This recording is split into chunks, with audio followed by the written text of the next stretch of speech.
저는 성령의 체험이란 제목으로 여러분과 함께 은혜를 나누고자 합니다.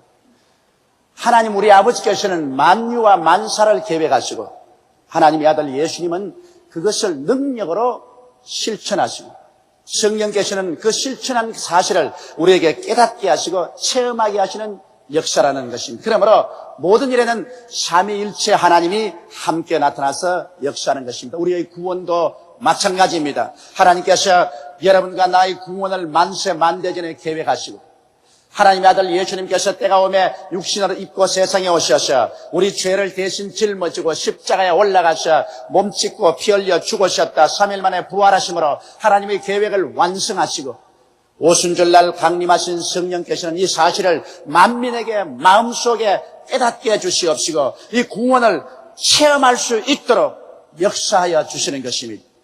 오늘 읽은 성경 말씀 에스겔서 47장 1절로 9절에 보면은 천년왕국 시절에 이루어질 하나님의 성전에서 넘쳐나오는 생수의 강을 예를 들어서 하나님은 우리에게 중요한 교훈을 가르쳐주고 있습니다. 이 생수의 강이 하나님의 성전에서 흘러나와서 모든 짠 바닷물을 다 달게 하시고 죽은 황무지를 수목이 무성한 생명의 가득한 처소로 만들어 놓은 사실을 여기에 말을 하고 있는 것입니다. 우리는 이 사실을 통해서 우리가 예수를 믿고 성령의 은혜를 체험하는 그 단계를 하나님께서 깨닫게 해주고 있는 것입니다. 첫째로 여기 보면 하나님께서 에스겔을 데리시고 성전에서 물이 넘쳐나와서 큰 강을 이루고 있는데 그 강을 천척을 아래로 자를 채해서 내려온 후에 그곳에서 강을 건너가 버렸어요. 그 에스겔이 그 강을 건너가 보니까 강물이 발목에 채였습니다.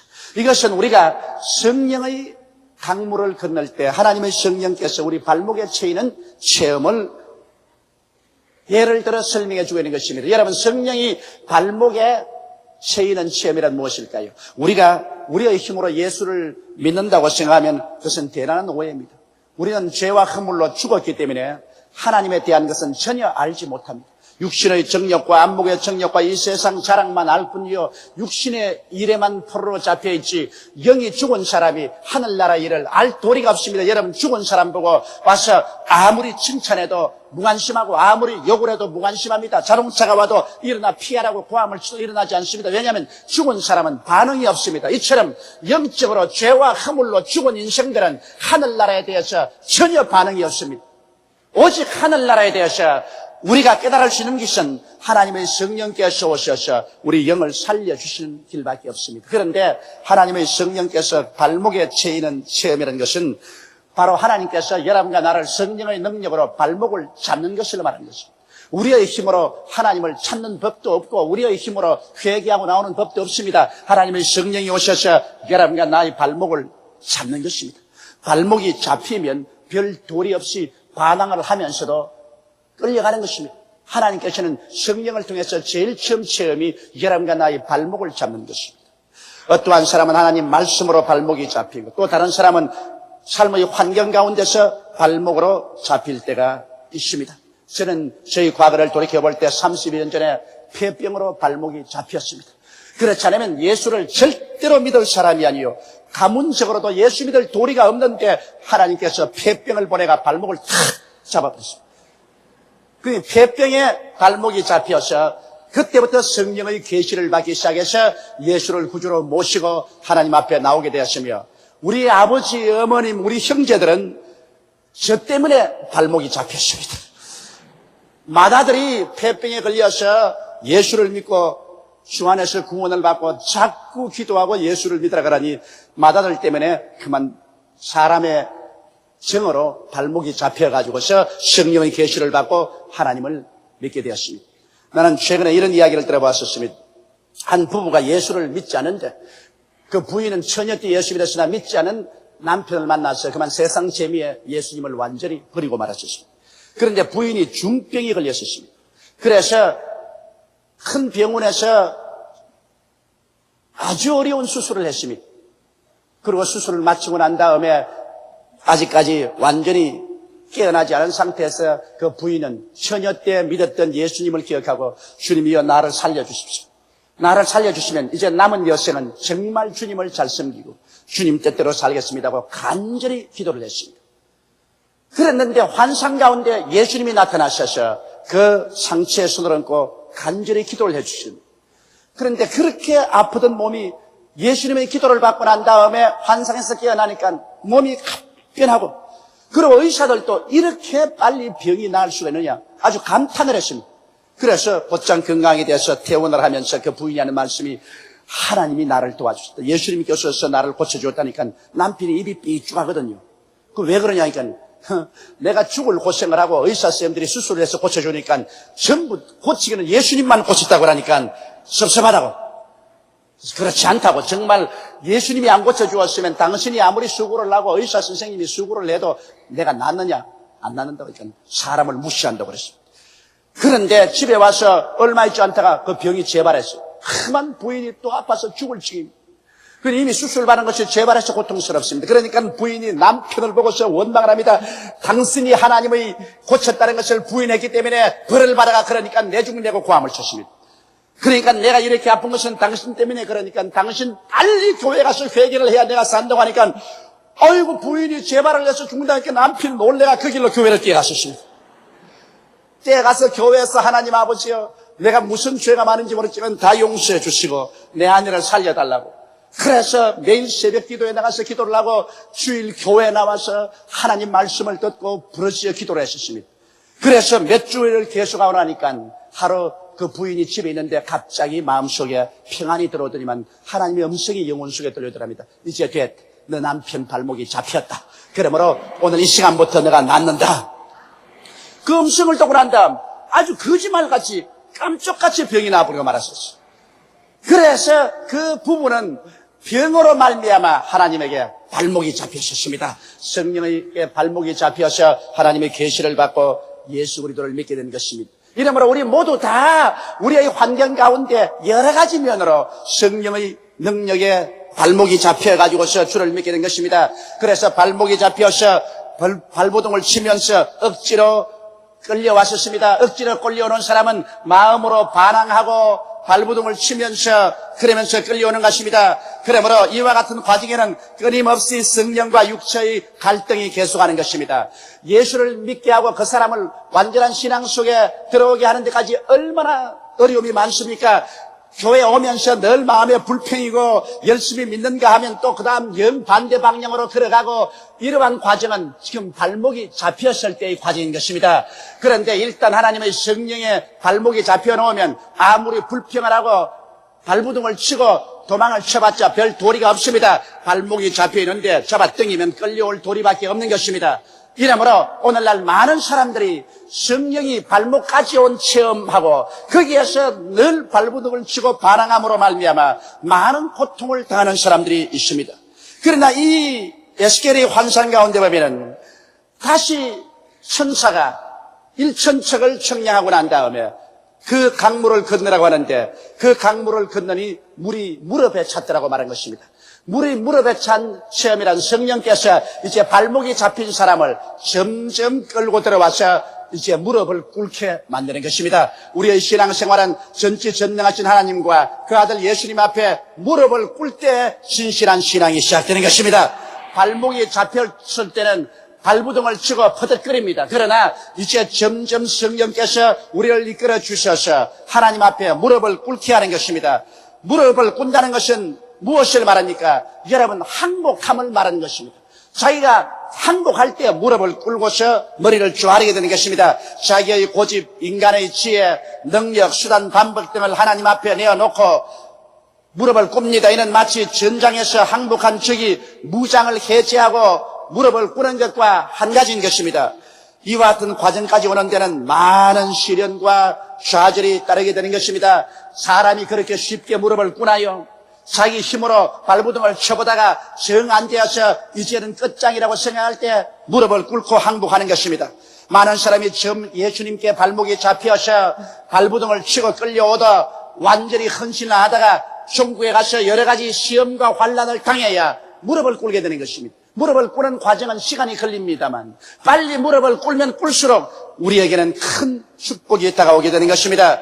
여러분, 우리의 신앙생활에 얼마나 많은 사망의 엄침한 꼴짜기를 지나야 우리가 무릎을 꿇지 않습니까? 아브라함은 무릎을 꿇는데 무려 25년이 걸렸습니다. 하나님께 발목이 잡혀서 75세 갈대아 우르 땅에서 나왔지만은 자기 고집으로 발버둥을 치고 버둥대고 25년 동안 자기 길을 가다가 나중에 서서히 자고 깨어져서 나이 100살이 되어서 비로소 그는 완전히 하나님 앞에 무릎을 꿇었습니다. 이삭이야말로 순식간에 무릎을 꿇은 사람입니다. 모리아산에 올라가서 순식간에 그는 하나님 앞에 무릎을 꿇었었습니다. 그 결과로 이삭의 생애는 아무런 시험과 환난 없이 한평생을 잘 살 수가 있었습니다.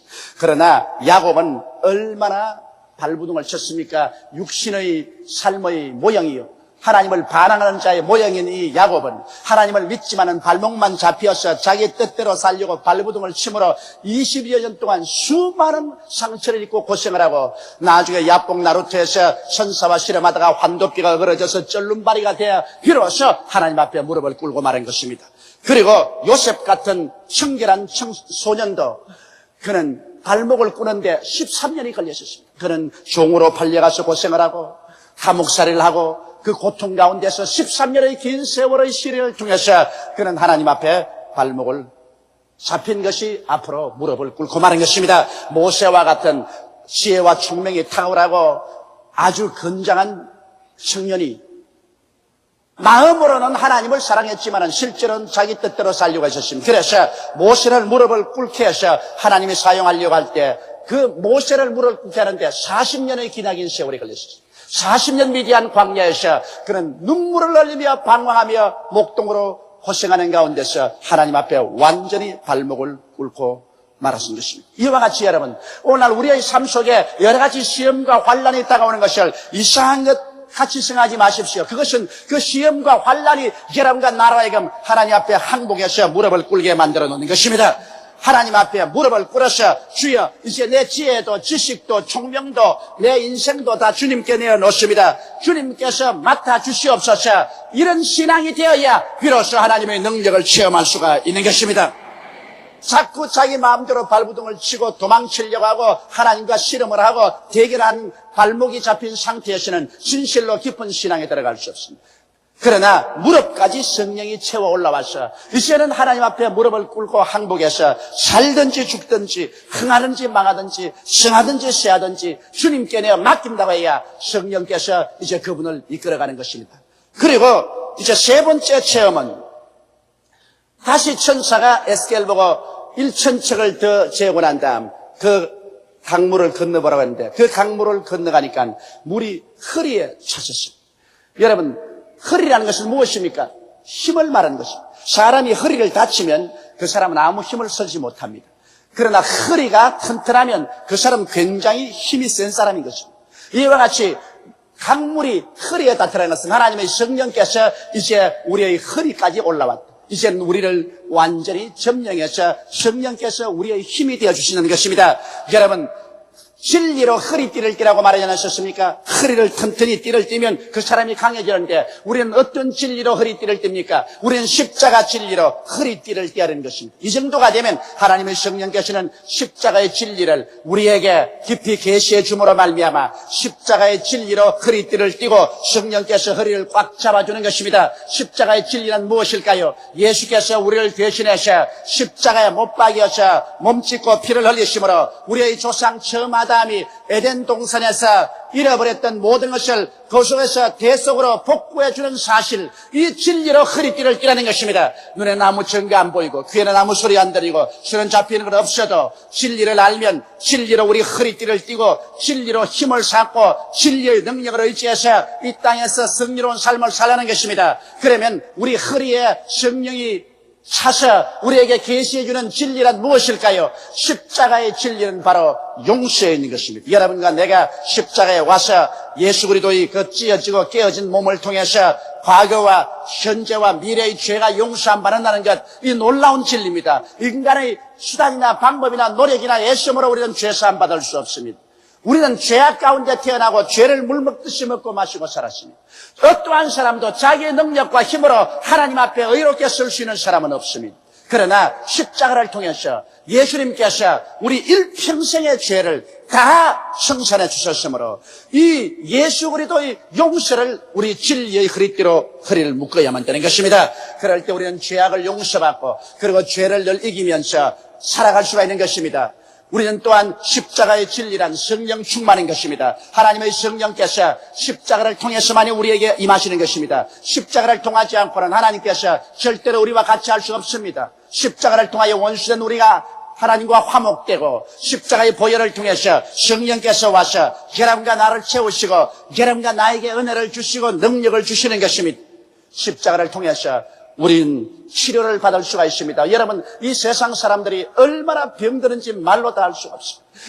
오늘날 말세가 이럴수록 마귀들은 나와서 사람들을 무섭게 병들게 합니다. 하나님의 능력이 아니고는 이제 도저히 그 병에서 헤어나올 수가 없습니다. 여러분, 미국에 가서 보면은 미국 사람들이 에이즈 때문에 전전긍긍하고 있습니다. 약으로서 고칠 수 없는 이런 무서운 병들이 사람들을 세계 속에 침투해 들어오고 있습니다. 그러나 우리는 십자가를 통하여 예수께서 우리 연양을 친히 담당하시고 병을 짊어지고 가셨기 때문에 예수 그리스도를 의지하고 우리가 기도할 때 우리의 병에서 고침을 받을 수 있는 진리로 허리띠를 띄어야 되는 것입니다. 이제는 우리가 십자가를 통해서 우리의 삶 전체 여러 가지 낭패와 실망과 좌절과 절망을 짓밟아버리고 하나님의 은총과 축복을 받는 위대한 믿음으로 우리 허리띠를 띄어야 되는 것입니다. 그리스도께서 여러분과 나를 대신해서 저주받았는데 왜 우리가 또한 저주 속에 살 필요가 있는 것입니까? 그러므로 예수 그리스도의 진리로 말미암아 우리는 튼튼히 허리띠를 띄어야 되는 것입니다. 그리고 예수 그리스도께서 죽었다가 부활하심으로 말미암아 이제 우리는 죽어도 살고 살아서 그리스도의 강림하심을 맞이하면 영원히 살게 됩니다. 이와 같은 진리의 허리띠로 우리가 단단히 허리를 동여매면 그를 통해서 하나님의 성령께서 우리의 힘이 되어 주시는 것입니다. 허리까지 물이 찼다는 것은 성령이 이제 우리 힘이 되어 주십니다. 용서의 힘이 되어 주시고 충만의 힘이 되어 주시고 치료의 힘이 되어 주시고 승리의 힘이 되어 주시고 부활과 영생의 힘이 되어 주시는 것입니다. 하나님의 성령께서 우리에게 힘이 되어서 성령의 능력으로 살게 되면 우리는 이 세상 사람의 능력으로 살지 않게 되는 것입니다. 나의 의인은 믿음으로 말미암아 살리라. 뒤로 물러가면 내 마음이 저를 기뻐하지 아니하라고 주께서 말씀하고 있습니다. 여러분, 예수를 믿고 하나님을 찾은 사람은 하나님을 믿음으로 우리는 살아야 되는 것입니다. 우리 삶의 자원은 하나님께 있는 것입니다. 사람이 떡으로만 살 것이 아니라 하나님의 입으로 나오는 모든 말씀으로 살 것이라고 말한 것입니다. 이렇기 때문에 하나님의 성령이 우리 허리춤을 잡고서 십자가의 오줌복음을 계시해 주면은 이로써 허리띠를 띠고 이것을 의지하고 우리가 믿음으로 기도하며 나가야만 되는 것입니다. 우리가 진리를 알고 그다음 알았으면 그를 기초로 삼고서 믿고 기도해야 되는 것입니다. 기도하지 아니하면 하나님께서 역사하지 않습니다. 너희는 내게 부르짖어라. 내가 내게 응답하겠고 크고 비밀한 일을 내게 보여주겠다고 말씀하신 대로 우리가 무엇인지 주 이름으로 구해야 하나님께서 역사하여 주시는 것입니다. 구하라 주실 것이요 찾으라 찾을 것이요 문을 두드리라 열릴 것이라고 말하셨으며 너희가 없는 것은 구하지 아니함이라고 성경은 말하고 있는 것입니다. 이러므로 진리로 허리띠를 띠고 우리는 거기에 입각해 해서 하나님께 간절히 기도하고 구하면 오늘날 또 성령의 역사로서 여러분과 나는 놀라운 하나님의 은총과 힘을 얻을 수가 있는 것입니다. 셋째로 또 천사가 에스겔을 데리고 1,000척을 더 세우고 난 다음에 그 다음 그 강을 건너라고 하는데 이 강은 헤엄치는 물이 되고 마는 것입니다. 발이 땅에 닿지를 않습니다. 이제는 헤엄을 칠 수밖에 없습니다. 완전히 성령께 의지해서 완전히 성령님의 능력으로 사는 삶을 말하는 것입니다. 여러분, 오늘 우리는 이러한 삶은 지금 현재 상태로서는 꿈과 같은 것이겠죠. 그러나 우리 주 예수 그리스도께서는 이 세상에서 사실 동안에 완전히 하나님의 성령의 능력으로 살아셨습니다. 마치 성령의 바다에서 헤엄치는 것 같은 그런 삶으로 완전히 성령께 의지해서 예수님은 살아셨습니다. 그리고 예수님의 거룩한 12사도도 모르다 하나님의 성령으로 충만해서 온전히 성령의 인도하심을 쫓아 성령 안에서 헤엄치듯이 살아섰습니다. 오늘날 또 여러분 이와 같이 완전히 성령께 사로잡혀서 성령 충만해서 성령이 시키는 대로만 살아가는 사람들이 있습니다. 이것이 이 땅에 사는 동안에 우리의 궁극적인 목적입니다. 그리고 우리가 장차 이 세상을 떠나 천당에 들어가면 이젠 그건 완전히 성령의 세계로 들어가는 것입니다. 성령의 바다 속에 들어가는 것입니다. 그러면 우리는 성령 충만한 가운데서 삽니다. 성령은 어떠한 영일까요? 성령은 살리는 영인 것입니다. 이 에스겔이 본 것처럼 성령님께서 저 하나님의 성전에서 넘쳐나와서 저 염해로 들어가는 바다로 비교해 놓고 있는 것입니다.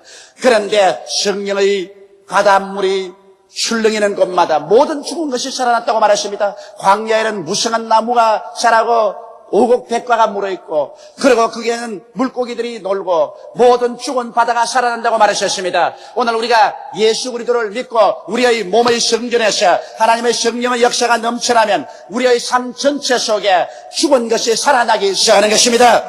예수를 믿고 하나님께 의지한 사람이 주님과 함께 동행하게 될 때 우리의 영혼이 잘됨같이 범사에 잘되며 강건해지고 생명을 얻게 넘치게 역사하는 하나님의 생기와 생명의 역사가 우리 생활 속에 넘쳐나게 되는 것입니다. 이 세상은 사망으로 꽉 들어차 있습니다. 미움이 사망을 가져옵니다. 불안과 공포가 사망을 가져옵니다. 마음의 낙심과 좌절감이 사망을 가져옵니다. 죄책과 절망이 사망을 가져옵니다. 어느 곳에 가나 사람들이 보는 곳에는 사망의 세력이 꽉 들어차 있고, 그러므로 불행과 절망이 꽉 들어차 있습니다. 그런데 그 가운데 우리가 예수 그리스도를 모시고 기도를 통해서 성령이 우리의 성전에서 넘쳐나가게 되면 그 가는 곳마다 사망을 생명의 길로 변화시켜 놓습니다. 미움 대신에 사랑을 가져오는 것입니다. 공포 대신에 평안과 확신을 가져오는 것입니다. 좌절 대신에 용기와 승리에 대한 확신을 채워주는 것입니다. 그리고 죄책 대신에 용서와 의로 꽉 들어줍니다. 불행 대신에 행복으로 우리 마음속을 채워주는 것입니다. 이렇기 때문에 예수님께서 말씀하기를 누구든지 목마른 자는 내게로 와서 마셔라. 그래야만 너희 뱃속에서 생수의 강이 넘쳐나라고 말씀하신 것입니다. 어떠한 사람은 성령께 발목이 잡혀서 겨우 예수 믿고 구원받는 그러한 단계의 체험만 한 사람도 있습니다. 다른 사람은 하나님의 성령께 더 이끌려가서 결국에는 깨어져서 항복하여 무릎을 꿇고 주님 앞에 모든 것을 내어 맡김으로 말미암아 주님께서 그 인생을 책임져 주시고 주께서 친히 이끌어주는 체험을 하는 사람도 있습니다. 또 어떠한 사람은 더 나아가서 이제는 성령의 인도로 예수 그리스도의 십자가를 완전히 깨닫게 되고 십자가의 오중복음과 삼박자 축복을 깨닫고 그것을 삶의 힘으로 삼고 그것에 허리를 기지하고 이제는 인간의 수단과 방법으로 살지 않고 하나님 말씀에 서서 믿음과 순종으로 사는 삶을 사는 사람도 있는 것입니다. 그리고 더 나아가서 또한 사람은 이제 완전히 하나님의 성령께 내어 맡기고 완전히 자나 깨나 사나 죽으나 하나님 뜻대로 온전히 사는 이와 같은 신앙생활로 발전 창성해 나갈 수가 있는 것입니다. 여러분, 하나님은 여러분에 대한 분명한 뜻을 가지고 있습니다. 하나님께서는 여러분께서 멸망하기를 원치 않으시고 여러분께서 살기를 원하시는 것입니다. 이것이 바로 예수 그리스도의 생애 속에서 나타난 하나님의 뜻입니다. 바로 하나님께서는 예수 그리스도 안에서 여러분과 나를 찾아오신 것입니다. 그리고 하나님은 예수 그리스도 안에서 여러분과 나에게 생명을 주시기 위해서 찾아오신 것입니다. 우리 하나님께서는 여러분께서 죄악의 포로가 되어서 죄로 말미암아 영원히 멸망받는 것 절대로 원치 않습니다. 그러므로 하나님께서는 여러분을 심판하는 대신에 예수 그리스도의 찢어진 몸과 흘리신 피로 살리시기를 원하시는 것입니다. 하나님께서는 여러분과 제가 성령에 충만하여 하나님 말씀을 듣고 하나님과 교제하며 하나님과 대화하는 삶을 살기를 원합니다. 여러분, 오늘날 하나님께서는 기록한 말씀만 주었을 뿐 아니라 이제 하나님께서는 이 기록한 말씀만 읽을 뿐 아니라 성령으로 하나님의 말씀을 우리가 직접 마음속에 듣고 하나님과 대화하기를 원하시는 것입니다. 이러므로 살아있는 교통과 교제를 하기를 하나님 원하시는 것입니다. 하나님 말씀을 머릿속에 공부만 할 것이 아니라 우리는 하나님 말씀이 있게 하나님과 살아있는 대화를 하기를 하나님은 오늘날 원하십니다. 그러기 위해서 하나님은 우리에게 성령을 충만히 주시고 성령으로 말미암아 우리 가운데 역사하십니다. 하나님께서는 여러분과 내가 언제나 건강하여 생명 속에 살기를 원합니다. 우리가 병들고 연약하고 패배하는 인생을 살기를 원치 않습니다. 오늘날 온 세상은 모두 다 하나님의 도움을 바라고 있습니다. 하나님은 여러분과 나를 통해서 절망에 처한 사람에게 도움의 손길을 베풀기를 원하시는 것입니다. 이러므로 사랑하는 예수 믿는 성도 여러분, 여러분의 삶 속에 모든 저주를 다 벗어버리기를 주 이름으로 축원합니다. 여러분 마음 속에서 패배적이고 절망적이며 부정적인 이 모든 저주를 다 벗어버리고 마음속에 하나님의 축복의 생명 강수를 받아들이시게 되기를 바랍니다. 여러분과 내가 하나님께 축복을 받고 은혜를 받아야 우리의 손을 통해서 온 천하 만국에 생수의 강을 나누어 마실 수 있게 만들어줄 수가 있습니다. 이제 우리의 삶은 얼마 남지 않아요 끝나게 될 것입니다. 예수님은 곧 강림하십니다. 이 세계의 모든 역사는 마지막을 향해서 숨가쁘게 달려가고 있습니다. 이제 우리가 이 땅에 살 도성이 되지 못할 때가 곧 다가옵니다. 그러므로 우리는 항상 우리의 마음은 하늘나라를 사모하고 하늘나라의 목적을 두어야만 되는 것입니다. 썩어질 땅에 마음을 두지 말고 하늘나라를 바라보고 우리 주 예수 그리스도의 보좌를 향해서 간절한 소원과 마음을 가지고 살아야 되는 것입니다. 이럴 때 여러분과 나는 하나님의 성령의 생수의 넘친 가운데서 영혼이 잘되고 범사가 잘되고 강건한 삶의 위대한 힘을 얻고 살다가 천국까지 들어가게 되는 것입니다. 우리 다 같이 고개숙여 기도드리겠습니다. 전능하시고 거룩하신 우리 아버지 하나님, 하나님의 성전에서 넘쳐나오는 생수가 우리들을 사로잡아 주심을 감사하옵나이다.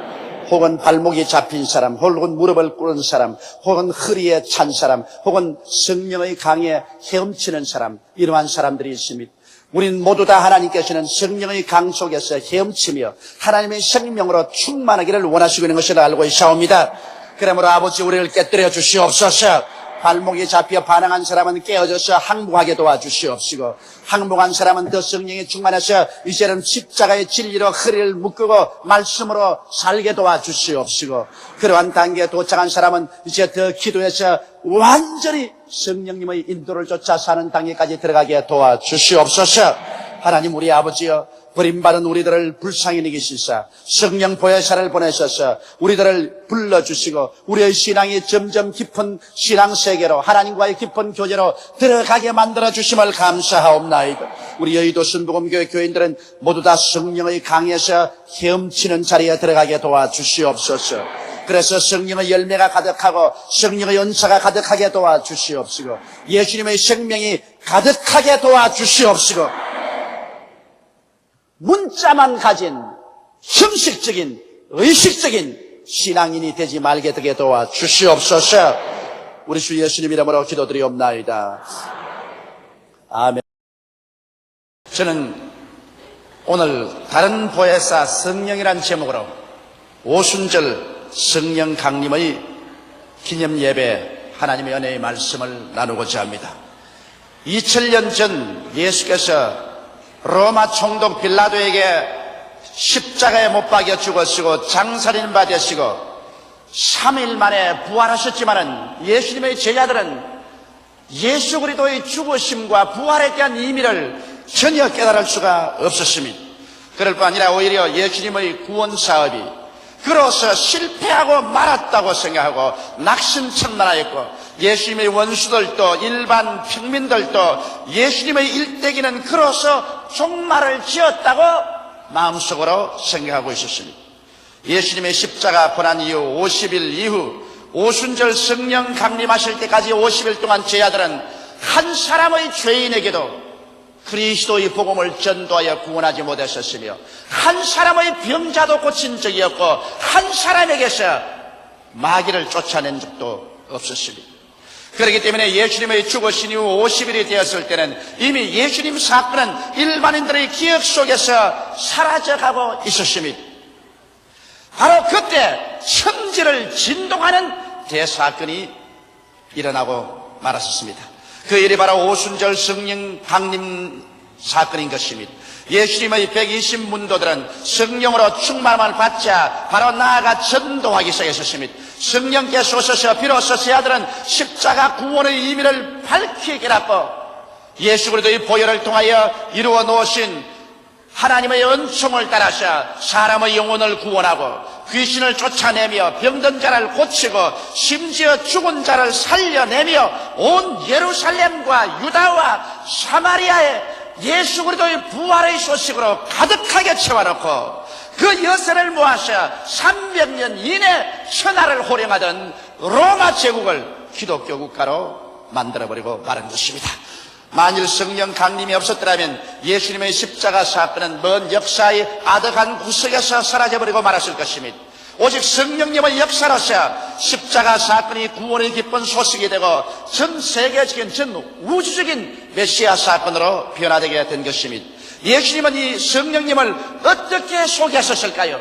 예수님께서도 반드시 당신이 죽었다가 부활하시고 난 다음 성령을 보내주실 것이요 성령께서 오셔야만이 그리스도의 복음 말씀이 온 천하에 전파될 것이라고 말씀하신 것입니다. 그러면 예수께서 소개하신 성령께 관하여 여러분과 함께 말씀을 알아보고자 하는 것입니다. 첫째로 예수님께서는 성령을 다른 보혜사라고 말씀하신 것입니다.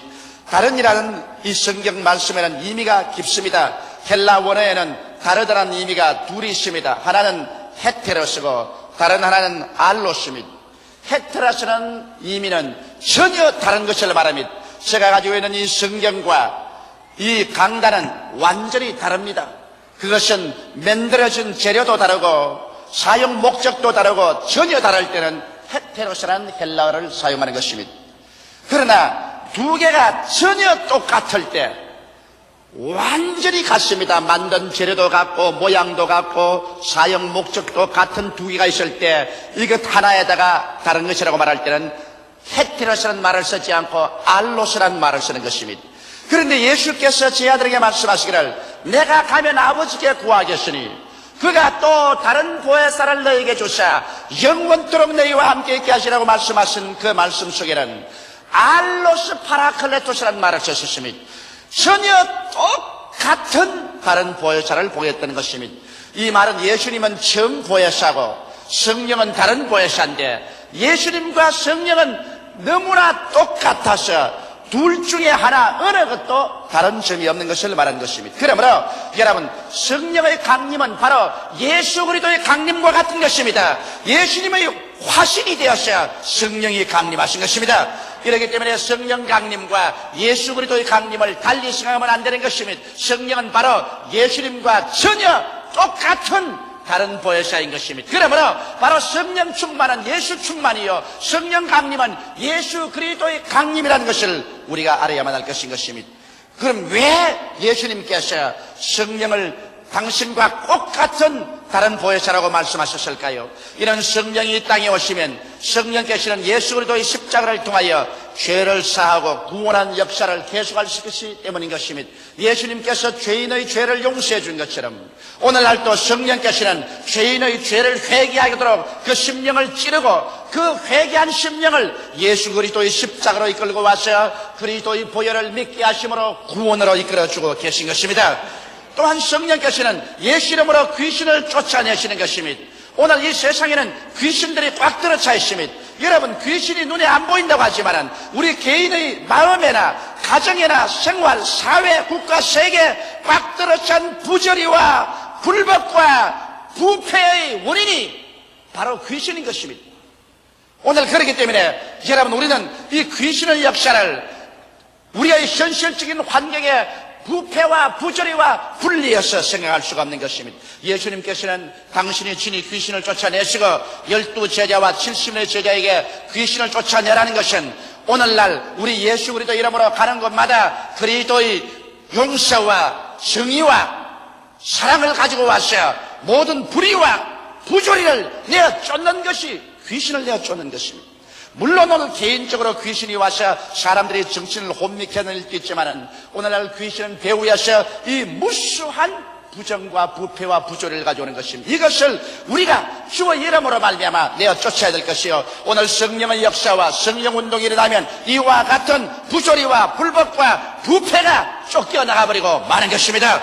성령은 오늘 이러한 일을 우리 가운데서 예수 이름으로 계속하고 계신 것입니다. 하나님의 성령은 또한 예수 이름으로 병을 고칩니다. 하나님께서는 우리 사람들이 병든 것을 원하지 않습니다. 나는 너희 병을 치료하는 여호와라고 성경은 말하고 있는 것입니다. 예수께서 만일 병을 기뻐하셨더라면 무엇 때문에 예수 그리스도의 사역의 3분의 2는 병 고치는 데 사용했을까요? 왜 예수 그리스도는 12제자나 70인의 제자들에게 회개하라 천국에 가까웠다는 복음을 전가할 때마다 반드시 필연적으로 병든 자를 고치라고 말씀하셨을까요? 병 고치는 것이 중요한 일이 아니면 예수께서 부활하여 승천하시기 전에 무엇 때문에 믿는 자들에게 이런 표적이 따르니 저희가 내 이름으로 귀신을 쫓아내며 새 방언을 말하며 뱀을 씹으며 무슨 독을 마실지라도 해를 받지 않으며 병든 자에게 손을 얹은 적 나으리라는 이런 말씀을 하셨을까요? 그러므로 오늘 하나님의 성령은 예수 그리스도 이름으로 계속해서 우리의 신앙생활 가운데서 병을 쫓아내어 주는 것입니다. 이러므로 우리 예수를 믿는 사람들은 성령을 의지해서 담대하게 예수 이름으로 병 나을 것을 기대하고 기도하며 병자를 위해서 기도하는 것을 게을리해서는 안 될 것입니다. 또한 성령께서는 예수 이름으로 마음과 생각 속의 가시와 응급기를 제하고 있는 것입니다. 오늘 우리 사람들의 마음속에는 아담과 하와 이후로 타락한 연고로 말미암아 부정적인 가시와 응급기가 꽉 들어차 있는 것입니다. 사람의 마음속에 부정적인 마음이 뿌리를 내리고 있는 이상 사람들은 위대한 창조적인 삶을 살아갈 수가 없는 것입니다. 여러분, 사람의 마음은 바로 인생을 인도하는 등대인 것입니다. 마음이 어두워지면 인간의 모든 길은 다 어두워지는 것입니다. 이렇기 때문에 성경은 말씀하시기를 지킬 만한 것보다 내 마음을 지켜라. 생명의 근원이 이에서 남이라고 말씀한 것입니다. 우리의 온갖 구하는 것이나 생각하는 것에 넘치도록 능히하실 하나님이기 때문에 우리의 마음이 악한 마음으로 꽉 들어차면 악한 행동을 하게 됩니다. 마음이 부정으로 꽉 들어차면 부정적인 행동을 하는 것입니다. 마음이 낭패와 실망으로 꽉 들어차면 그 사람의 행동은 패배주의적인 행동을 하는 것입니다. 마음이 좌절되면 그 사람은 아무 일도 못하는 사람이 되어버리고 무능력자가 되어버리고 마는 것입니다. 이러므로 오늘 우리의 마음 속에 있는 가시와 응급기를 제어버려야 되겠는데 하나님의 성령께서 오셔서 예수 그리스도의 십자가 보혈 공로를 통하여 여러분과 내 마음속에 가시와 응급기를 제어버리고 부정적인 생각 대신에 긍정적인 생각으로 파괴적인 생각 대신에 건설적인 생각으로 할 수 없다 대신에 할 수 있다로 못한다는 대신에 한다로 생산적인 생각으로 채워주는 역사를 나타내주고 있는 것입니다. 이렇기 때문에 성령께서 역사하는 사람마다 성령께서 역사하는 교회마다 긍정적이요 적극적이며 창조적이며 생산적이 되고 진취적인 마음의 자세를 가지고 눈에는 아무 증거 안 보이고 귀에는 아무 소리 안 들리고 손에는 잡히는 없어도 믿음으로 말미암아 나갈 수 있는 용기와 신념을 허락하여 주시는 것입니다. 이런 일이 있어야 우리 개인과 가정, 사회와 세계가 변화를 받고 소망이 있는 것입니다. 마음에 가시와 응급기가 들어가 있는 이상 이러한 사람에게는 소망이 없는 것입니다. 성령은 오늘 사람의 마음을 변화시키는 새롭게 하는 위대한 역사를 베풀어 주시는 것입니다. 또 나아가서 하나님의 성령은 예수 그리스도 이름으로 우리의 마음속에 천국의 확실성을 증거해 주는 것입니다. 우리 예수 믿는 것은 비단 어떠한 종교나 의식을 집행하기 위해서 모인 것이 아닙니다. 형식을 위해서 모인 것이 아닙니다. 우리의 마음속에 하나님의 성령은 천국의 인으로 와서 도장 찍게 해주는 것입니다. 이러므로 여러분과 내가 육신의 장막집이 무너져도 손으로 짓지 않은 영원한 예수께서 우리 위해서 준비한 집이 있다는 사실을 보증하기 위해서 성령이 와서 역사하는 것입니다. 이러므로 성령께서는 예수님께서 하신 일을 그대로 행하실 뿐 아니라 우리를 통해서 그보다 더 큰 일도 행하는 똑같은 다른 보혜사인 것입니다. 이렇기 때문에 예수께서는 요한복음 14장 12절에 내가 진실로 진실로 너희에게 이르노니 나를 믿는 자는 나의 하는 일을 저도 할 것이요 또한 이보다 더 큰 것도 하리니 이는 내가 아버지께로 감이라고 말씀하신 것입니다. 예수께서 아버지께로 가시고 그와 똑같은 다른 보혜사를 보내주심으로 말미암아 성령을 통해서 예수님은 어제나 오늘이나 영원토록 동일하시며 예수님이 행하신 그 사역은 오늘도 지체 없이 우리 가운데서 성령의 능력으로 진행되고 있는 것입니다. 둘째로 예수님께서는 성령을 보혜사로 소개하신 것입니다. 보혜사란 말은 무슨 말일까요? 헬라어로는 파라클레토스라고 말하는데 곁에 부름을 받아 돕기 위하여 기다리시는 분이라는 말인 것입니다. 오늘 여러분의 곁에 부름을 받아서 여러분을 돕기 위해서 기다리시는 분이 계신 것입니다. 사람들은 눈이 안 보인다고 해서 없다고 생각하는데 이것은 중대한 잘못인 것입니다. 바람이 눈에 안 보이니 바람이 없나요? 공기가 손에 안 잡히니 공기가 없나요? 우리는 공기 없이는 살 수가 없습니다. 공기를 숨쉬고 공기가 우리 속에 들어와 있는 것입니다. 이와 같이 눈에 안 보이더라도 하나님의 성령은 인격자로서 지식과 감정과 의지를 가지시고 여러분을 돕기 위해서 여러분 곁에 와 계신 것입니다. 보혜사라는 것은 우리를 돕기 위해서 부름을 받아 곁에 와 계신 분이라고 하셨으므로 오늘 이 시간에 성령께서 여러분을 돕기 위해서 이 자리에 와 계신 것입니다. 여러분 곁에 와 계신 것입니다. 성령을 인정하고 환영하고 모셔드리고 의지하고 그의 도움을 바라면 우리에게 위대한 역사가 일어납니다. 성령은 어떠한 일을 돕기 위해서 와 계실까요? 죄를 회개하고 거룩하게 됨을 도우시기 위해서 와 계신 것입니다. 성령께서 와서 우리 마음을 비춰주지 아니하면 우리가 얼마나 죄인인 것을 모릅니다. 캄캄한 방에는 먼지가 얼마나 쌓여도 얼마나 먼지가 있는지 알지 못하지만은 커튼을 열어 제끼고 찬란한 햇빛이 비추면 방 구석구석마다 얼마나 먼지가 쌓이고 더러운 것을 볼 수 있는 것처럼 오늘날 성령께서 우리의 마음속에 밝은 빛을 비춰주셔야 우리가 얼마나 죄인인 것을 알 수 있는 것입니다. 성령의 비추심이 없이는 사람이 진흙탕 속에 있으면서도 그 속에 있는 자기를 알지 못합니다. 죄인인 것을 알지 못합니다. 이러므로 성령이 오시면 죄에 대하여 우리를 책망하여 주시는 것입니다. 그래서 죄를 회개하고 거룩한 삶을 살도록 성령께서는 끊임없이 하나님의 위대한 성결의 능력으로 우리 속에 역사해 주는 것입니다. 이러므로 성령으로 말미암지 않고 성결하게 될 수가 없는 것입니다. 성령은 우리의 연약함을 도와서 성결하게 만들어주는 것입니다. 성령은 또한 십자가의 도와 진리의 말씀을 깨닫게 해주시는 것입니다. 하나님의 성령께서 우리 마음속에 와서 우리 마음의 캄캄한 어두움을 밝혀주지 아니하시면 그리스도의 십자가의 도의 의미를 알 수가 없으며 진리의 말씀을 깨달을 수가 없는 것입니다. 도대체 어떻게 깨닫게 해줘야 될지 갈피를 잡을 수가 없는 것입니다. 제가 그저께 하루 종일 일본 텔레비전 프로그램을 만들었는데 일본에서 온 편지가 있습니다. 조 목사가 열심히 텔레비 설교를 하는 것을 듣고 있습니다. 그러나 한 가지 조 목사 설교에 대해서 반항하고 싶은 마음이 있습니다. 왜냐하면 왜 유일하게 예수만 믿어야 구원을 받는다고 합니까?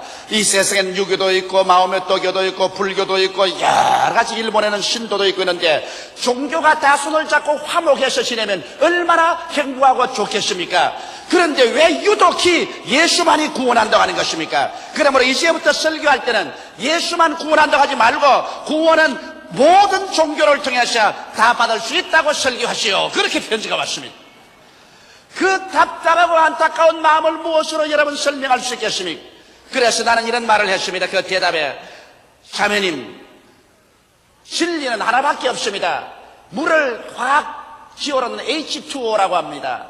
H2O를 H3O라든지 H4O로 한다고 해서 물이 되지가 않습니다. 물이 되는 화학기호는 하나밖에 없는 것처럼 천국 가는 길은 예수 그리스도밖에 없는 것입니다. 하늘과 땅을 지으신 하나님께서 그 아들 예수 그리스도를 유일한 구원의 길로 제시해 놓았는데 이 길밖에는 구원의 길이 없습니다고 제가 대답했습니다만 여러분 성령이 오지 아니하시면 인간의 이성으로 생각할 때 왜 예수 그리스도의 십자가 도리만이 우리를 구원하며 왜 그리스도만이 진리인 것을 깨달아 알 수는 없는 것입니다. 성령의 도우심으로 말미암아 비로소 진리가 마음속에 계시는 것입니다. 성령은 또한 여러 가지 은사로 전도를 도와주시는 것입니다. 성령 우리의 성령 속에 오셔서 여러 가지 은사를 주십니다. 지혜의 말씀의 은사, 지식의 말씀의 은사, 영분별의 은사를 줍니다. 방언의 은사, 방언 통역의 은사, 예언의 은사를 줍니다. 믿음의 은사, 병 고치는 은사, 이적 행하는 은사를 줍니다. 혹은 섬기는 은사 주시며 다스리는 은사 주시며 봉사하는 은사 주시며 구원하는 은사를 주시며 구제하는 은사를 주십니다. 이와 같은 성령의 특별한 은사를 주셔서 하나님의 능력을 의지해서 주의 나라를 크게 받들 수 있도록 성령은 도와주시는 것입니다. 성령은 또한 기도를 도와주십니다. 하나님의 성령이 오지 아니하시면 여러분 기도할 수 없습니다. 인간의 힘으로 기도하려면 10분 이상 기도하면 온몸이 저리고 아프고 기도할 제목도 없어지고 마음의 고통만 꽉 들어차는 것입니다. 저는 매일같이 3시간에서 일본에 가시는 5시간을 기도해야 복음을 전할 수 있습니다. 그런데 이것은 성령의 도우심이 없이 여러분 긴 시간 앉아서 기도할 수가 없습니다. 마음의 인내의 한계점에 도달합니다. 저는 제가 장시간 하나님께 무릎을 꿇어 기도할 때마다 성령의 도우심이 없이는 절대로 기도할 수 없다는 것을 뼈저리게 느낍니다. 그러나 기도할 때마다 엎드려서 성령이여 저는 연약합니다. 보혜사시여 나를 돕기 위해서 곁에 부름을 받고 와 계시오니 나의 마음에 힘을 주셔서 기도하게 하여 주시옵소서. 그럴 때마다 성령의 기름 부으셔서 강한 마음속에 기도의 힘이 솟구쳐 올라옴으로 말미암아 성령의 능력으로 유능하게 기도할 수 있는 것입니다.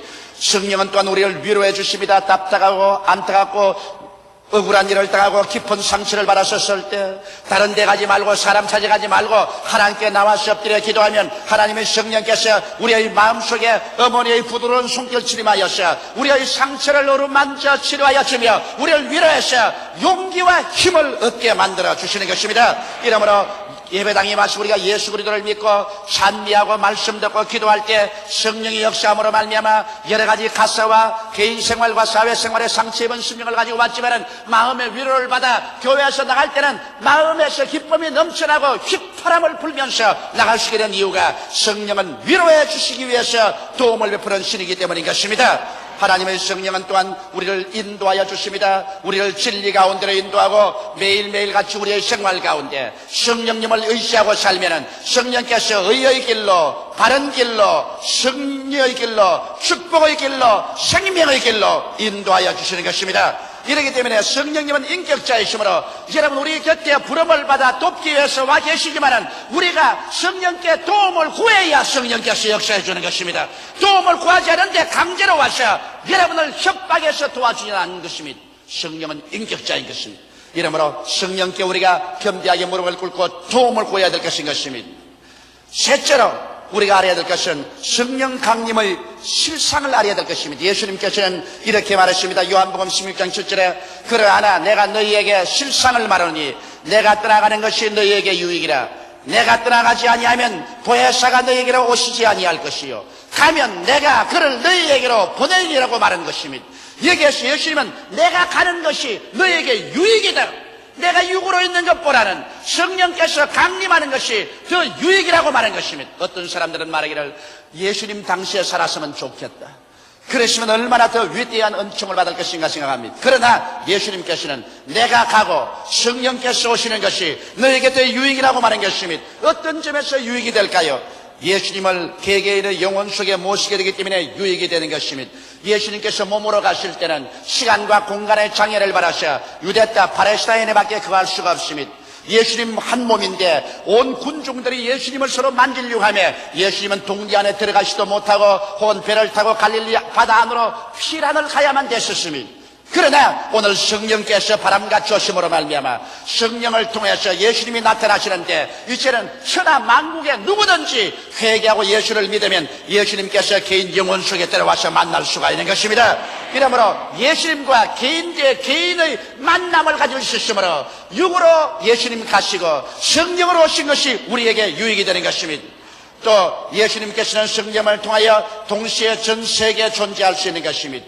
옛날 육으로를 가져오신 예수께서는 육신이란 시간과 공간의 장애를 받기 때문에 유대 땅에 밖에 계실 수 없었지만은 오순절에 강림한 성령은 바람 같습니다. 성령을 헬라 원어로는 푸뉴마토스라고 말합니다. 푸뉴마토스란 바람이란 말인 것입니다. 바람이 지구를 안고 있는 것처럼 오늘 성령께서는 지구를 안고 계신 것입니다. 그러므로 성령은 동시에 어느 곳이나 와 있는 것입니다. 철조망도 우리를 막지 못합니다. 저 공산주의자들이 쳐놓은 탱크나 대포나 지뢰밭도 성령을 막을 수는 없는 것입니다. 이렇기 때문에 우리 대한민국에 계신 성령은 이북 땅에도 있는 것입니다. 이 땅에 있는 성령의 역사는 중공에도 소련에도 동구권에도 역사하고 계신 것입니다. 성령은 어느 곳이나 계시고 성령을 통해서 예수님은 어느 곳이나 구세주로 나타나서 역사하고 계신 것입니다. 이렇기 때문에 우리의 기도가 헛되지 않은 것은 우리가 공산주의 시야에 있는 사람들을 위해서 저 동구권에 있는 사람 위해서 기도하더라도 기도를 받아서 성령은 그 속에 가서 그곳에 있는 사람들을 감동해서 예수를 계시해서 구원을 받도록 해주는 것입니다. 이러므로 우리가 기도할 때 기도는 위대한 효과가 있는 것이므로 여러분 저 철조망과 대포와 야포와 탱크와 지뢰를 파묻어 놓고 남북의 교류를 막고 있는 이북 땅 저 위에 포로된 우리 동포를 위해서도 쉬지 않고 기도하는 여러분 되시기를 주의 이름으로 축원합니다. 성령은 그 기도를 받아서 그곳에 지하에 수많은 사람들에게 예수를 믿게 하고 계실 것입니다. 수많은 사람을 구원의 길로 이끄는 역사를 베풀고 계실 줄 저는 확신하고 있는 것입니다. 또한 여러분 성령이 오신 유익은 예수님의 이겨놓으신 십자가 열매를 맛보게 하십니다. 예수님이 지상에 계실 때는 죄와 마귀와 질병과 저주와 절망과 죽음과 싸우기 위해서 오셨습니다. 예수님께서 십자가에서 싸워 승리하시고 부활하시고 난 다음에 이제 성령이 오신 것은 이겨놓은 열매를 나누어 주기 위해서 왔기 때문에 그 때문에 예수님 당시보다도 더 위대하고 큰 일을 이룰 수 있다는 이유가 그게 있는 것입니다. 예수님은 싸우러 왔고 성령은 싸워서 이겨놓은 열매를 나누어 주기 위해서 왔기 때문에 여러분 더욱 담대한 심정으로 성령을 의지하고 예수님이 싸워 이겨놓으신 용서와 성령 충만과 치료와 저주에서 해방과 영원한 삶을 여러분의 것으로 소유하게 되시기를 주님 이름으로 축원합니다. 성령은 내적 천국을 맛보게 해주는 것입니다. 여러분 로마서 14장 17로 보면 천국은 먹고 마시는 것이 아니요 성령 안에서 의와 평강과 희락이라고 말했는데 하나님의 성령이 우리에게 오셔서는 우리가 이미 천국의 맛을 이 세상에서 일정한 정도로 보게 하는 것입니다. 우리 마음속에 의의 즐거움을 맛보게 하시고 마음이 편안하게 하시고 성령의 기쁨을 주셔서 성령의 황홀함 가운데서 여러 가지 고통을 이기고 살아갈 수 있는 위대한 힘을 주시는 것입니다. 거기에다가 하나님의 성령이 오시는 것이 유익된 것은 예수님 따라다닐 때는 능력이 예수님께만 있었지만은 하나님의 성령이 임하자 120문도도 능력을 받았고 오늘날 성령을 받는 사람은 누구든지 능력을 얻습니다. 전도의 능력, 기도의 능력, 신앙의 능력, 생활의 능력을 얻어서 하나님의 권능 속에서 행할 수가 있게 되는 것입니다. 이러므로 예수님께서는 내가 가고 보혜사 성령을 보내는 것이 너희에게 더 유익되라고 하시므로 오늘날 여러분과 나의 신앙생활이 더욱 유익된 삶을 살 수 있는 능력 있는 신앙인들이 다 되어야 될 것이겠습니다. 성령님은 계시의 하나님이십니다. 하나님께서는 창조의 하나님이시고 예수님은 구속의 하나님이시고 성령은 이것을 우리에게 가르쳐 주시는 계시의 하나님이신 것입니다. 성령님을 통해서만 예수님을 주로 알고 믿게 되고 하나님 아버지를 섬길 수가 있게 되는 것입니다. 교회가 성령님을 모시게 되는 것은 선택적인 권리가 아니라 생사의 문제입니다. 교회가 성령이 있어도 좋고 없어도 좋은 것이 아닙니다.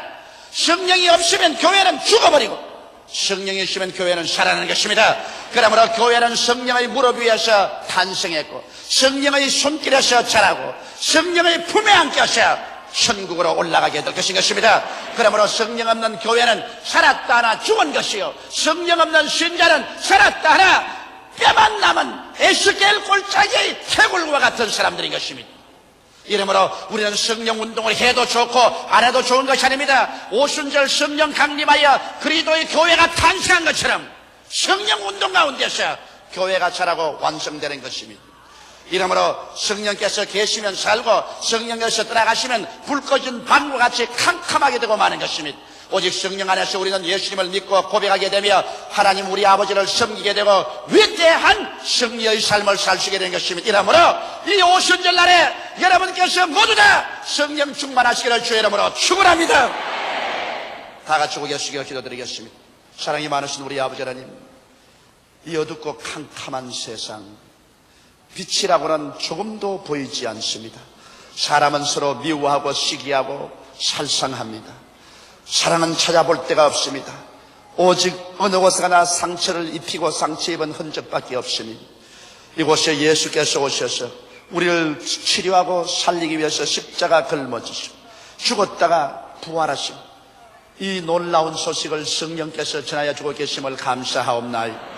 우리 아버지, 우리가 성령 더욱 충만하게 도와주시옵시고 성령의 능력을 의지하여 이렇게 남마와 같은 세상, 상처투성이의 세상에 나가서 그리스도의 치료와 복음을 전하게 도와주시옵소서. 대화와 화합과 사랑을 증가하는 교회가 되게 도와주시옵소서. 오 하나님 우리 아버지여, 오늘 우리 한국 교회가, 오늘 세계 교회가 또다시 새로운 오순절 다락방이 되게 도와주시옵시고 오순절날 강림하신 불같은 성령으로 채워주시옵소서. 오늘 이 제2부 예배가 오순절 다락방이 되게 도와주시옵소서. 우리의 모든 고집을 다 회개하게 도와주시옵시고 불순종을 회개하게 도와주시옵시고 불신앙을 깨뜨려버리게 도와주시옵시고 사랑이 없는 것을 회개하게 도와주시옵시고 화목지 못한 것을 회개하게 도와주시옵시고 옷을 찢지 말고 마음을 찢고 주님께 나와서 예수의 보혈로 씻음받고 성령으로 충만함 받아 이 오순절 날에 새로워지게 되게 도와주시옵소서. 개인이, 가정이, 사회가, 나라가 새로워지게 되게 도와주시옵시고 하나님의 영광으로 충만한 우리 민족이 되게 도와주시옵소서. 성령이여 인정하고 환영하고 모셔드리고 의지합니다. 불같이 역사하여 주옵소서. 예수님 이름 받들어 기도드리옵나이다. 아멘. 저는 여러분과 함께 오늘 아침 성령을 소멸치 말며 이와 같은 제목으로 은혜를 나누고자 합니다. 여러분께서 이번 기도를 해주셔서 일본에 가서 놀라운 하나님의 은총과 성령을 체험하게 되었습니다. 아시다시피 전번 한 주간은 남태평양에서 일어난 거대한 태풍 에비호가 일본 전역을 향하여 휩쓸어 왔습니다.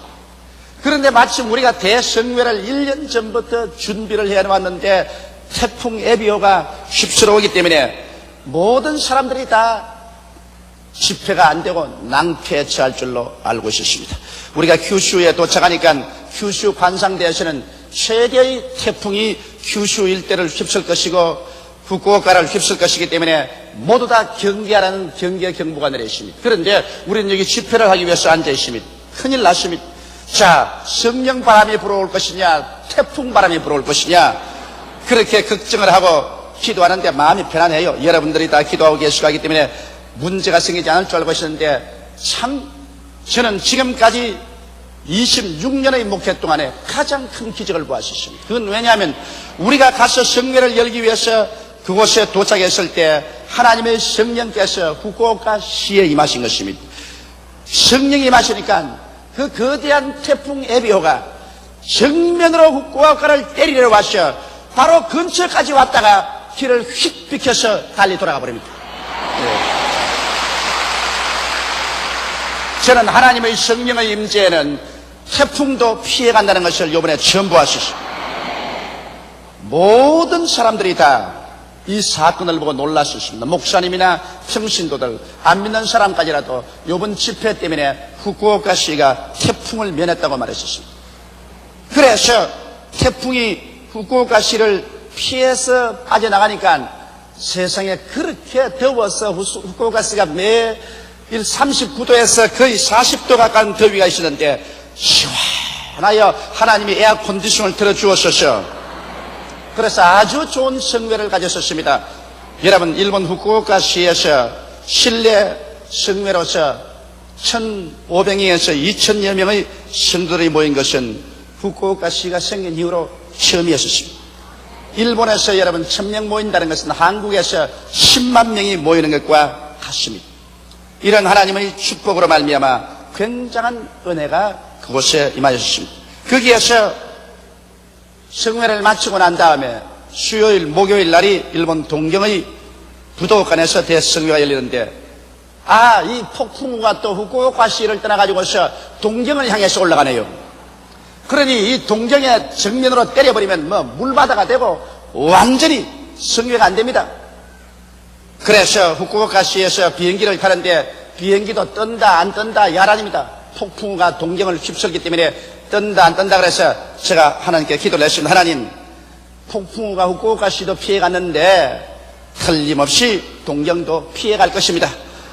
절대로 우리가 성회를 여는데 폭풍우가 그곳을 지나갈 수 없습니다. 기도를 했는데 동경에 오니까 그날 아침까지 비가 억수로 쏟아져서 차나 사람이나 잘 움직이지 못했는데 우리가 도착하니까 비가 그치고 저녁에는 약간 가랑비가 왔지만은 그러나 부도간에 가니까 6,000여 명의 사람들이 모여 있었습니다.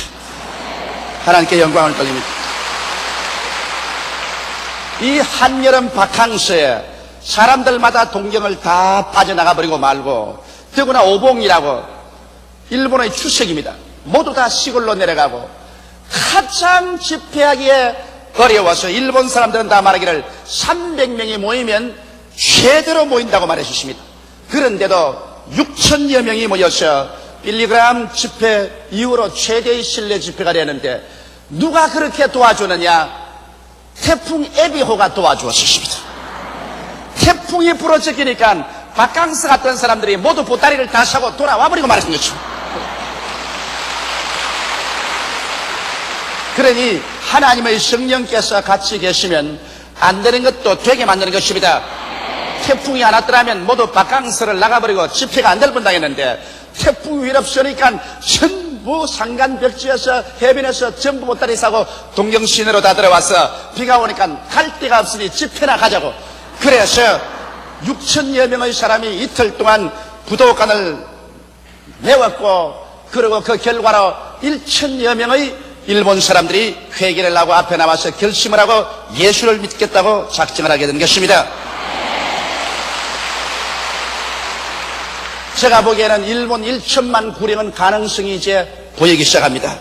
그리고 하나님의 성령이 일본 전역을 휩쓸기 시작할 좋은 징조를 보여주셨고, 30만 성도가 기도해준 그 기도의 효과가 본격적으로 이제는 일본 사회에 발생하는 것을 보고, 여러분께서 더욱 힘을 다해서 우리 이웃 일본을 위해서 기도해 주시기를 주의 이름으로 부탁합니다.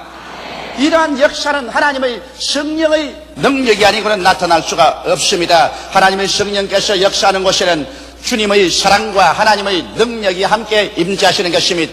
이러므로 오늘 우리 개인적인 신앙생활이나 교회가 성령을 소멸하면 하나님의 역사는 사라지고 마는 것입니다. 이렇기 때문에 예수 믿는다는 것은 성령과 함께 교제하고 동참하며 성령과 함께 일하는 것을 말하는 것입니다. 성령이 없는 교회나 신앙이라는 것은 성식만 있지 내용은 사라져버린 것입니다. 이러므로 오늘 성경에는 성령을 소멸치 말라고 말하는 것입니다. 하나님의 성령은 여러분과 나와 같이 지식과 감정과 의지를 가지신 인격자이기 때문에 하나님의 성령을 인정하지 아니하고 환영하지 아니하고 모시지 아니하고 멸시해버리면, 성령이 소멸해버리면 신앙생활에는 없어져버리고 마는 것입니다. 이러므로 오늘 저는 여러분과 함께 성령을 소멸치 말자는 제목으로 성령을 소멸하는 몇 가지 조건에 관해서 말씀드리겠습니다. 첫째로, 우리가 꿈과 환상을 잃어버리면 성령을 소멸해버리고 마는 것입니다. 주님께서는 성경에 말씀하기를 성령이 너희에게 임하시면 너희가 권능을 얻고 예루살렘과 온 유대와 사마리아와 땅끝까지 이르러 나의 증인이 되라고 말하는 것입니다. 여기에서 보면 성령이 오시면 예수 그리스도의 복음 전도의 끝없는 꿈과 환상을 가지고 나갈 것을 말하는 것입니다.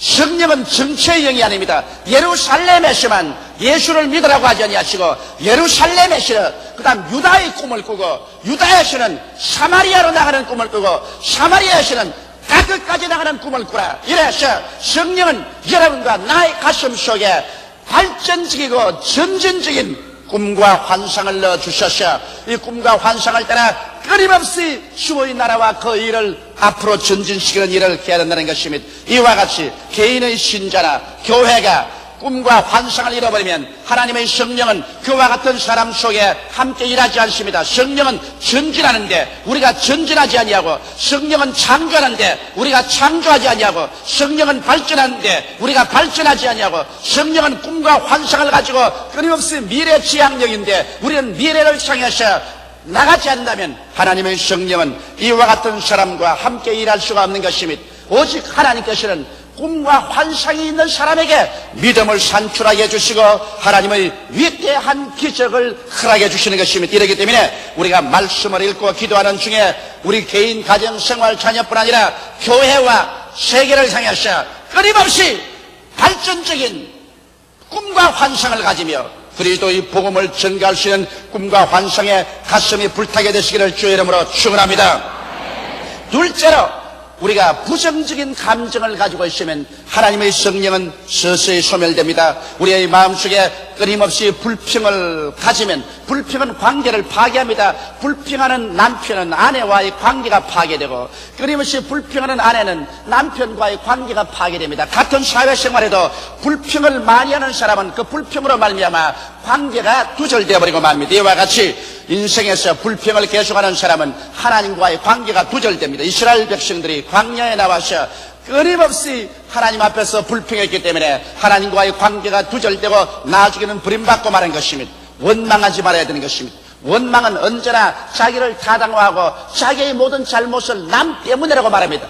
부모 때문에, 남편 때문에, 아내 때문에, 자식 때문에, 이웃 때문에, 나라 때문에, 그래서 끊임없이 남 때문에 자기를 타당화하고 남을 원망하는 이러한 생활은 나아가서 나중에 하나님조차 원망하게 되는 것입니다. 아담은 하나님을 원망해서 하나님 때문에 선악과를 먹었다는 것입니다. 하나님이 지으신 하와가 내게 선악과를 따줌으로 내가 먹고 타락했다고 말한 것입니다. 이와 같이 원망이란 나중에 하나님까지 거쳐 올라가는 것입니다. 원망할 때 성령은 소멸되는 것입니다. 미움이 있을 때 성령은 소멸됩니다. 미움은 정신적인 살인입니다. 이렇기 때문에 살인하는 자와 성령은 같이 하지 않은 것은 성령은 사람을 살리기 위해서 와 있기 때문인 것입니다. 성내는 것은 불의한 것입니다. 성경은 말하기를 성내는 것이 하나님의 의를 이루지 못한다고 말했습니다. 우리가 끊임없이 화를 내고 성을 내면 하나님의 성령께서는 그러한 곳에서 소멸되어 버리고 마는 것입니다. 이러므로 부정적인 감정인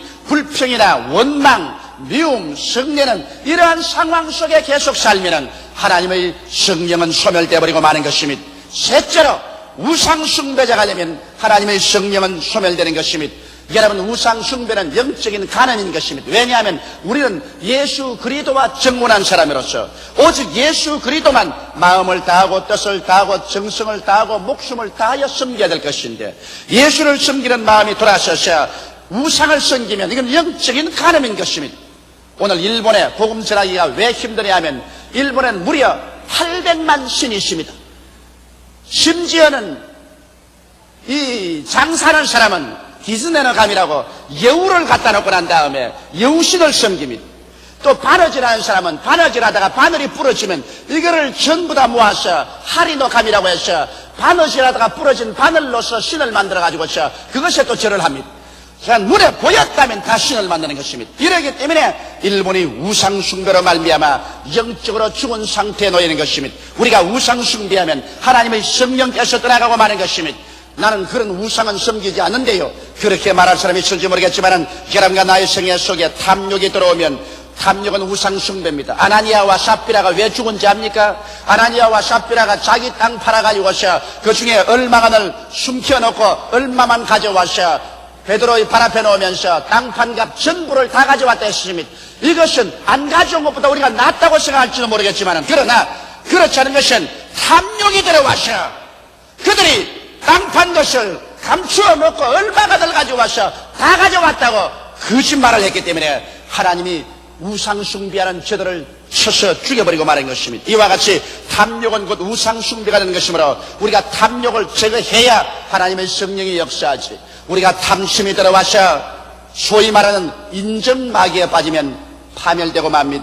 여러분, 사람이 세상에 살면서 올무에 걸리는 것은 동정마귀가 들어가고 인정마귀가 들어와서 올무에 빠지면 사리를 판단하지 못합니다. 우리 한국같이 좁은 나라에서 경상도니 전라도니 이북이니 이남이니 이렇게 해서 지역적인 안배를 하고, 또 그렇지 아니하면 또 자기의 고향 출신이니 특별히 불의를 해도 돌보아줘야 되겠다고 그렇게 의무하든지, 이와 같은 인정마귀에 빠지면 그것이 즉 탐욕이 되는 것입니다. 탐욕이 되면 우상숭배가 되고 하나님께서는 이러한 사람을 떠나게 되는 것입니다. 하나님은 사람을 외모로 취하지 않습니다. 하나님께서는 잘난 자나 못난 자나 돈 있는 자나 없는 자나 권력자나 무권력자나 동양인이나 서양인이나 할 것 없이 죄를 회개하고 믿고 나오는 사람은 똑같이 사랑하고 하나님의 자녀로 받아주시는 것입니다.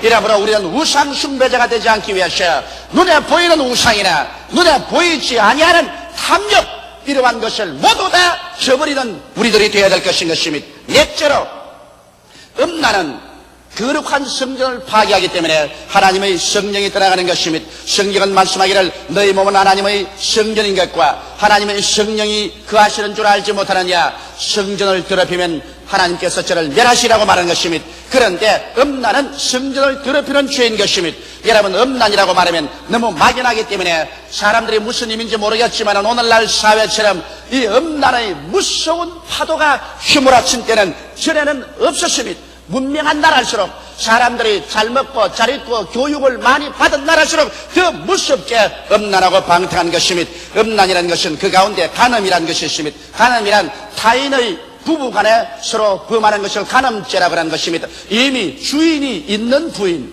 주인이 있는 남편, 이러한 사람하고 성적인 관계를 하는 것은 간음죄를 지게 되는 것입니다. 사통이라는 성경에 죄가 있습니다. 이것은 결혼하지 않고서 이 여자하고 살고 저 여자하고 살고 결혼하지 않고 결혼이라는 그런 굴레를 덮어서지 아니하고 그냥 살아가는 이런 것은 사통의 죄를 짓는 것입니다.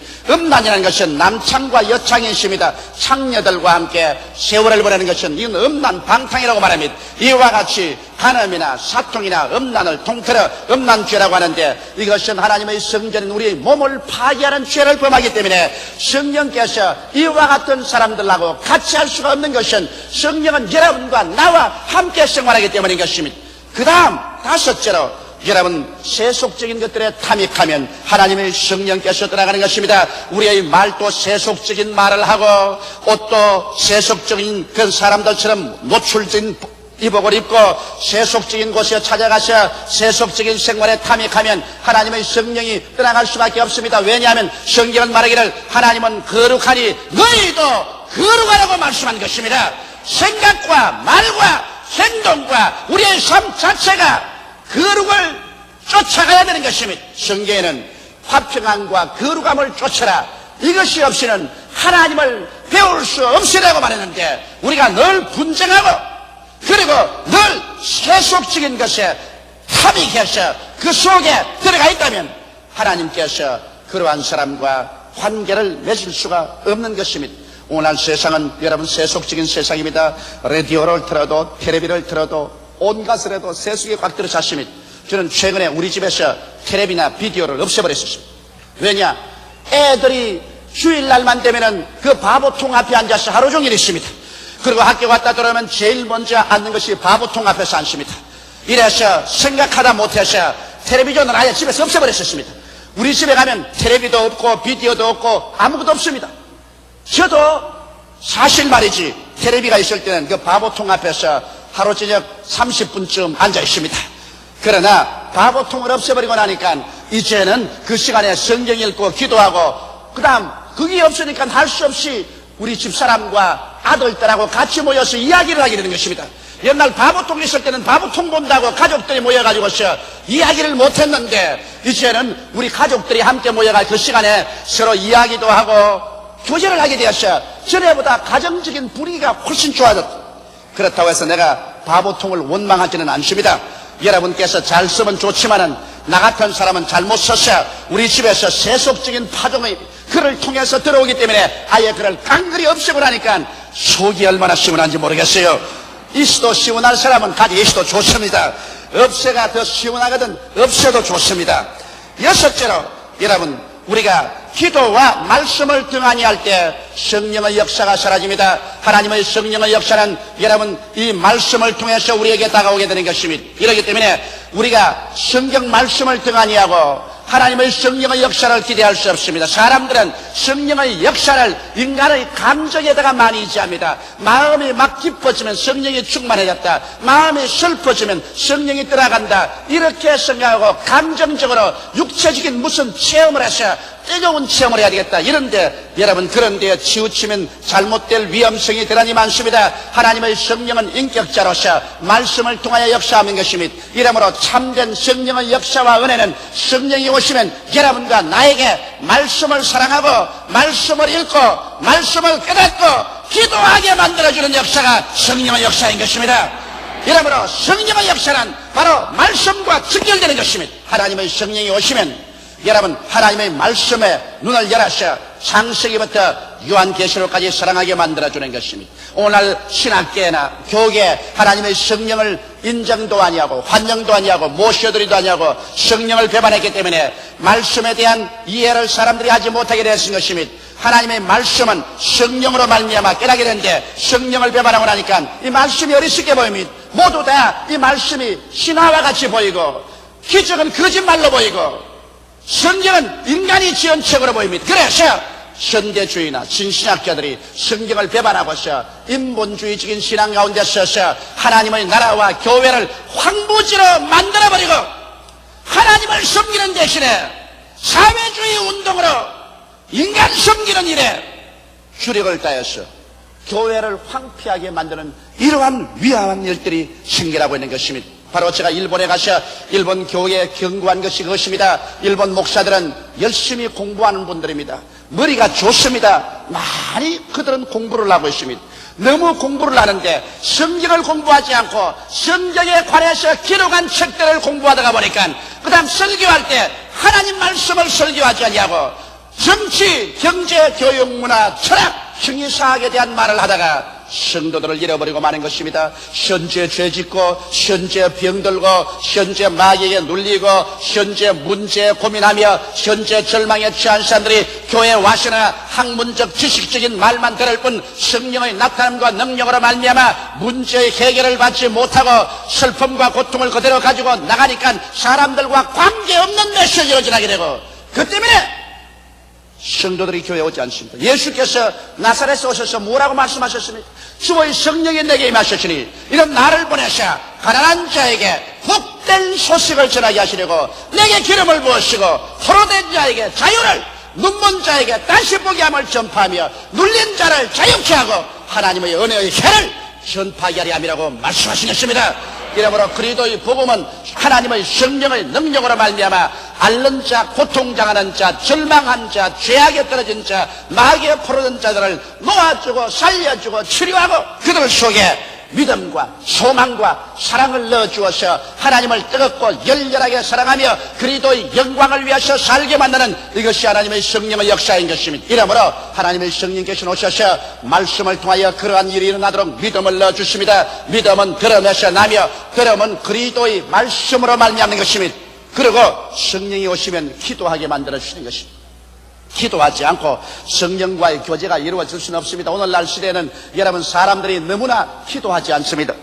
이것이 오늘날 교회의 가장 큰 병폐인 것입니다. 집에서 아침에 일찍 일어나서 하나님과 함께 1시간 이상 개인적으로 기도하지 않습니다. 교회에 모여도 기도하지 않고 찬송 내곡조 부르고 설교 듣고 난 다음 광고 듣고 기도하지 않고 헤어집니다. 기도하지 않고 성령과 어떻게 교제가 이루어집니까? 여러분, 우리 이웃이 서로 만났을 때 서로 대화하지 아니하고 어떻게 친해질 수 있습니까? 사람이란 만나서 대화하면 할수록 서로 이해하게 되고 서로 친하게 되고 서로 함께 일할 수 있게 되는 것입니다. 이와 같이 하나님의 성령과도 우리가 기도해야 더욱 친해지고 성령과 함께 손을 잡고 그리스도의 나라와 의를 위해서 일할 수 있게 되는 것입니다. 이러므로 오늘 이 시간에 기도와 말씀을 등한히 할 때 성령과의 교통은 끊어지는 것입니다. 성경에는 바울 선생께서 말씀하기를 하나님 아버지의 사랑과 예수 그리스도의 은혜와 성령의 교통하심이 너희 무리와 함께 있을지라고 말씀하는 것입니다. 이러므로 성령의 교통하심은 오순절날 이후로 2000년 전부터 벌써 교회 가운데 와 계신 것입니다. 성령은 예수 그리스도를 구주로 모실 때 여러분과 나의 속에 들어와 계신 것입니다. 그러므로 우리는 성령과 함께 친면해야 될 것입니다. 성령과 함께 우리 개인 생활이나 교회 생활에 동급해야 될 것이요, 성령과 함께 일체가 되어서 살아야 될 것입니다. 하나님의 성령은 구말리 장천 멀리 떠나 있지 않습니다. 여러분 속에 와서 계신 것입니다. 여러분과 함께 계시는 것입니다. 여러분은 이 세상을 떠날 때까지 하나님의 성령을 회피할 수가 없습니다. 하나님의 성령은 여러분과 함께 계셔서 더우려 먹고 마시고 자고 깨고 생활합니다. 이러므로 성령을 슬프게 하지 마십시오. 성령을 소멸시키지 마십시오.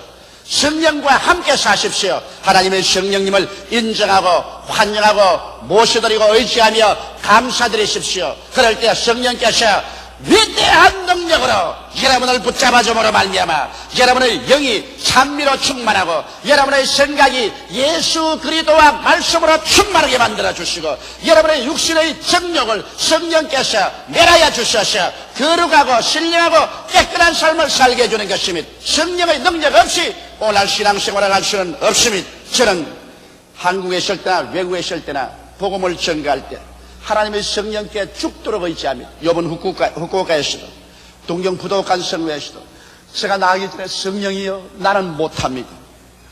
영혼을 구원한 일을 내가 어떻게 한단 말인 것입니다. 하나님의 말씀을 내가 어떻게 능력 있게 전파할 수 있습니까? 성령이시여 성령께서 저와 같이 계십니다. 성령은 저희 선배 동업자입니다. 저를 돕는 자인 것입니다. 성령님 인정합니다. 환영합니다. 모시드립니다. 의지합니다. 저와 함께 나가주셔서 예수의 복음을 전하게 하여 주시옵소서. 그렇게 의지할 때 성령이 마치 바람같이 불같이 생수같이 임하여 주셔서 능력 있게 말씀을 전가할 수 있게 주셨습니다. 이것을 저는 매일같이 느낄 수 있습니다. 이 하나님의 성령은 여러분을 고아와 같이 버려놓지 아니하고 여러분과 함께 거하시고 여러분 속에 계신 지상에서 우리와 시방 함께하는 하나님인 것입니다. 성령 없는 신자는 살았다 하나 죽은 신자입니다. 성령 없는 교회는 교회라고 간판을 붙여놓으셨으나 천국길이 막힌 교회인 것입니다. 이러므로 우리는 모두 다 예수 그리스도를 믿고 성령으로 충만한 받기를 예수 이름으로 축원합니다. 고개 숙여 기도드리겠습니다. 살아계신 우리 아버지 하나님, 주님께서 우리를 고아와 같이 버려놓지 아니하시고 예수 그리스도를 믿을 때 성령님을 보내주셔서 우리와 함께 거하시게 주심을 감사합니다. 우리를 깨닫게 하시고 회개케 하시고 붙들어 주시고 힘을 주시고 위로해 주시고 진리를 가르치게 해주시고 기억나게 해주시고 승리하게 해주시는 성령님 감사하옵나이다. 하나님 아버지, 우리가 모두 다 성령을 소멸한 일을 하지 않게 도와주시옵소서. 꿈과 환상을 잃어버리지 말고 부정적인 감정, 즉 불평, 원망, 미움, 성내는 생활을 청산하게 도와주시옵소서. 우상 숭배자가 되지 말며 음란한 자가 되지 말며 세속적인 것에 탐닉하지 말며 기도와 말씀을 등한지하지 말게 하여 주시옵시고 항상 성령과 믿음이 충만한 우리들이 다 되게 하여 주옵소서. 예수님 이름 받들어 기도드리옵나이다. 아멘.